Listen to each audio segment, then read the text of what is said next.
Would you believe the character of Booster Gold from the comics turns 40 years old this year? That, combined with filling a request from YouTube user The Wonderful Guy, means it's time to feature how I made my JLU Booster Gold figure.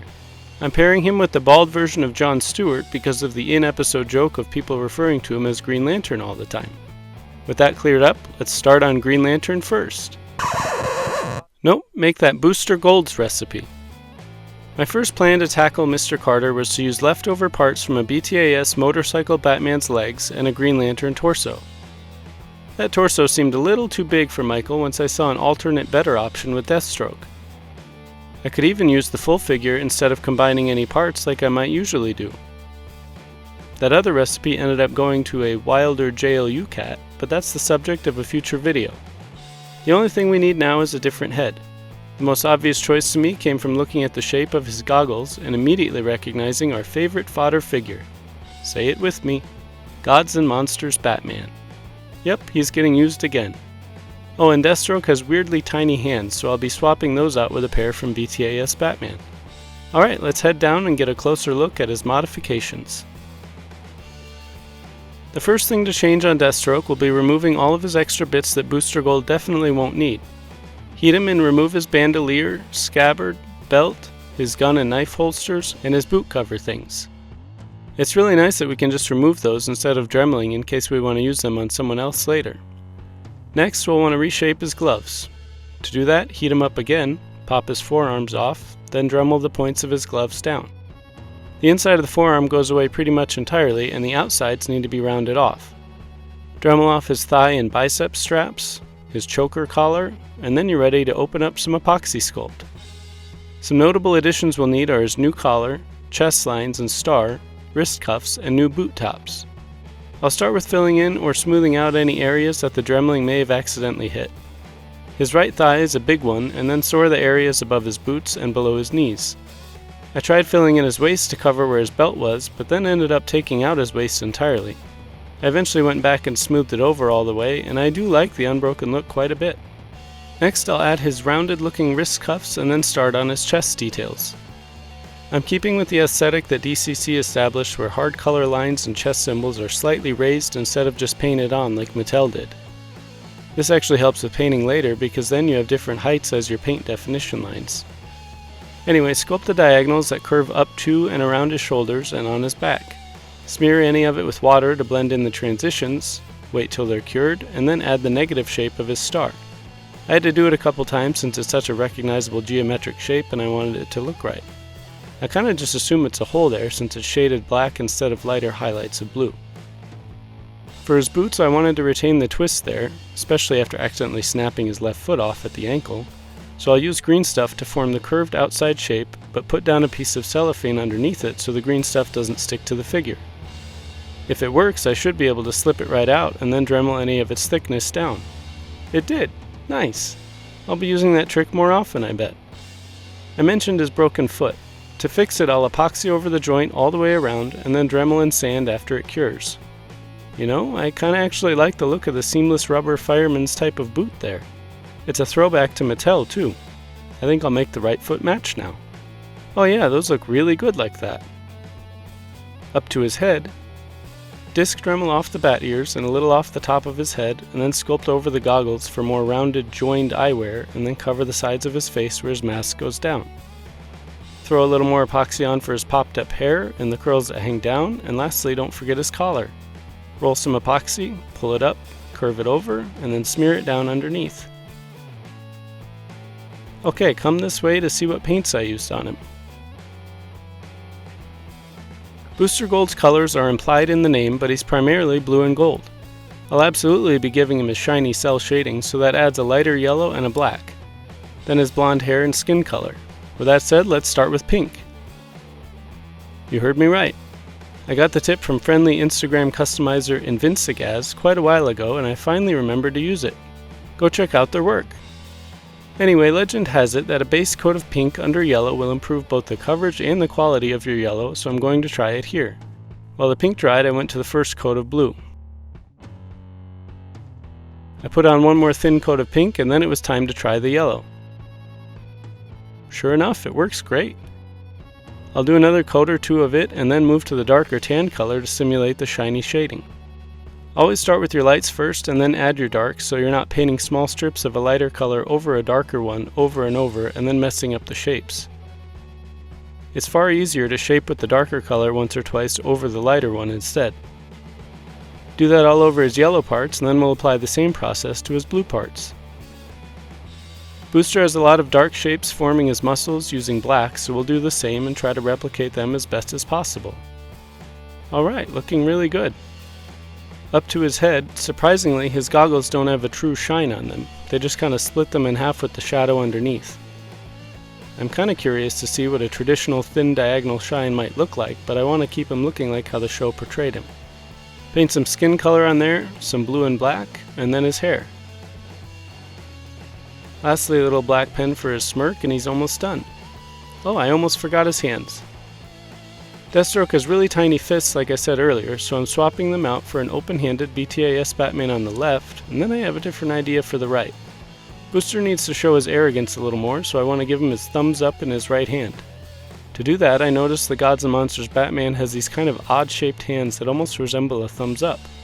I'll try the old heat and cool method and see if it works. If you don't know what I mean, you can heat up a hand until it gets fairly pliable and then press it to the shape you want and flash freeze the plastic in some ice water. Oh yeah, that should work great. Alright, one more thing to complete him now. Let's see how I made his robot sidekick, Skeets. Mr. Carter is pretty much always shown with his robot sidekick, so I knew I had to make him too. He would definitely need to be flying, so how could I do that?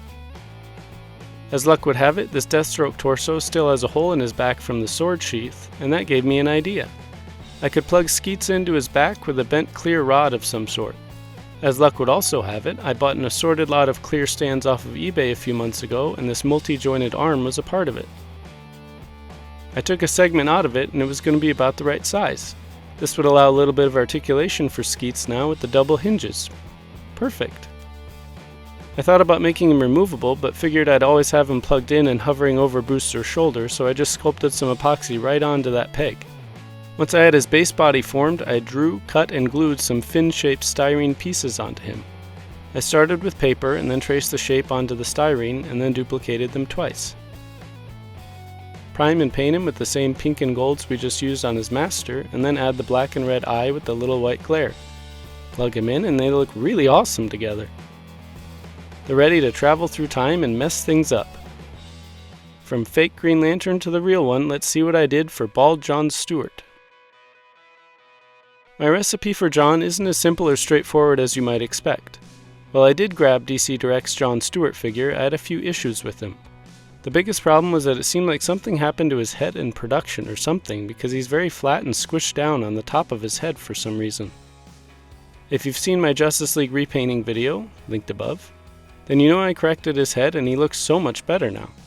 All I did was add some epoxy on top to round out his head and then gave him a repaint. I reshaped his eyebrows and then accented his angry brow, mouth line, and cheek dimple. Why are we looking at mods and paint on his head in the recipe section, you ask? Well, I was happy with that change but kept thinking his body was off. He seemed a little short and way too big in his chest. How can we fix that? How about we use an anti-fire suit Batman as a base instead? I was going to use a standard TNBA Batman until I realized the fire suit has gauntlets and boots that could be used for John. Plus he's already black, so his joints could possibly still move afterward. Unlike Booster Gold, his base body Batman hands aren't too small, they're too big. They have weirdly long wrists, so I found a great size set of fists in BTAS Mr. Freeze. I already told you about his head, so let's see how I modified the rest of him to change costumes into Green Lantern. I started with dremeling his symbol off and then filing down the gauntlet armor pieces until they were really thin. Batman's gauntlets are too tall for Stewart, but the segmented lines make the perfect marker for where we want the new ones to go. I kept dremeling further on the top segment until it was fairly flush with his arm. For his boot shapes, again, file Batman's down until they're pretty thin, and then don't forget about slimming down that thicker collar. Alright, we're ready to sculpt now. JLU John Stewart is a little more jacked than his first design from Justice League was. Because of that, I'm going to make his upper traps much more pronounced, as well as his clavicles. Puff out his chest some more, and we're getting close. I think I went too big on all of that, so I'll Dremel and sand until I'm happy with the look. That's better. Now we can add his famous lantern symbol. Roll up a ball of epoxy and flatten it down. Let it cure and then reduce the thickness with your Dremel. Sand smooth and then add a blob of epoxy that is the rough size of his lantern. Use your X-Acto knife to cut away the negatives and form your shape. Cut out the middle and there it is. Let that cure and Dremel and sand down to clean up if needed. Alright, let's light him up with some paint. Green Lanterns are pretty well known for their black and green uniforms, but JLU John is a little different. You see, I think they chose to switch to his first series Justice League Night model for his standard look the same way they did with Batman. Knowing that, he just would feel off in my head if I made him the brighter green. I'm going to want to match that darker, almost aqua green, and then of course add in the cel-shaded shines like we just did with Booster Gold. I'll start with my Vallejo Black since all the green and white parts are on top of it. Give that a couple coats and then add the lighter aqua shade. Just like Booster before him, form your shapes with the darker greenish blue on top and do that with a few coats. Get that lantern painted green and then don't forget the skin on his neck. I covered the head earlier, but I needed to add some epoxy to get the head to sit high enough. After it cures, Dremel to shape if needed and then add a little green stuff or hot glue to give the new hole some grip on the neck peg. The final touch will come from this other DC Direct John Stewart figure. Luckily he came with a few different accessories like this that plug into a hand and will allow me to ornament my various lanterns. He's all done. Something about these two standing together really screamed JLU to me. I can't get over how good the cel shading looks on them either. 2 more members down in my literally unlimited collection. And that's all for today's video. Thanks for watching. Join me next month for my first installment of an ongoing series I'll call Random Rogues. This one is going to be TNBA focused and cover how I made Selina Kyle, the Ventriloquist and Scarface, and the Mad Hatter. Thanks again for checking this video out today, and go explore my catalog of shorts and videos after this. My Instagram link is in the description if you want to see even more customs and some neat photos of them. Feel free to like and subscribe to get notified for everything, and then hit the hype button down below if you'd like to help me grow. Have a good one, and happy customizing!